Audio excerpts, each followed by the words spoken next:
Bismillahirrahmanirrahim. Assalamu alaikum students. How are you all? Hope you all are doing well. Students, in our previous lesson, we have learnt about addition of like fractions. The fractions with the same denominators are called like fractions. In our today's lesson, we will discuss the subtraction of fractions. Open your booklets at page number 64 and try the sums with me. Okay, students, the subtraction of fractions is also very easy. You can do it with the help of shapes, or you can do it directly, right, as we have done our addition. You can see here we have a shape divided into 6 equal parts, and from these 5 parts are shaded, right? We have 6 equal parts, and from these 6 parts 5 parts are shaded, right? That means what will be the fraction of shaded parts? 5/6 or 5/6, right? If we will subtract 2 parts, if we will subtract 2 parts out of these 5 parts, that means we will remove these 2 parts from these 6 parts. How many parts will be left there? How many shaded parts will be left? We are removing 1 and 2 parts. We are removing 1 and 2 parts out of these 5 shaded parts, right? So how many shaded parts will be left here? Yes, right, 3. So 5 minus 2 is 3, and the denominator will remain same. Let's discuss again. You can see here we have a shape that is divided into 6 equal parts, and from these 6 parts we have 5 shaded parts, right?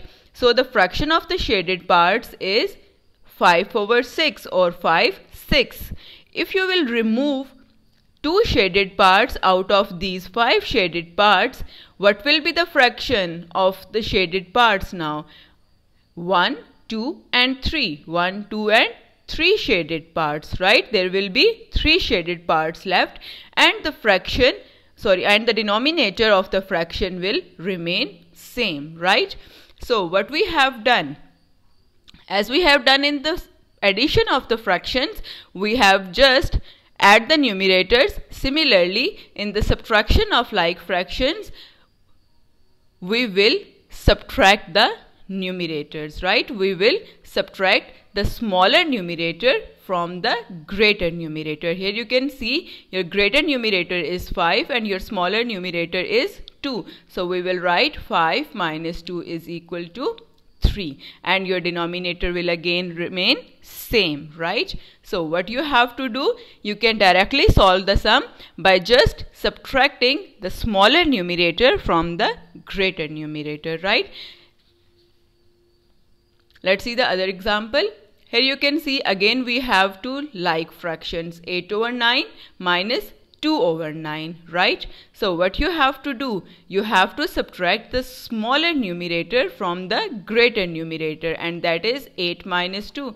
So 8 minus 2, and keep your denominator same, that is 9. So 8 minus 2 is equal to 6/9, right? Here you have one more solved example. Let's solve another example.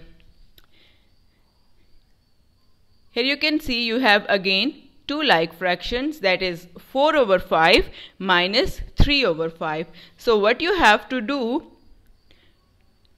you have to subtract your smaller numerator from the greater numerator. And what is your greater numerator? Yes, it's 4, right? And what is your smaller numerator? That is 3. So we will write 4 minus 3, and we will write our denominator 5, right? And 4 minus 3 is equal to 1, and our denominator will remain same, that is 5, right? So what's the answer? 1/5, right? Understood? Hope you have understood the procedure, and now you can solve the remaining parts of page number 64 yourself. Thank you. Take care. Allah Hafiz.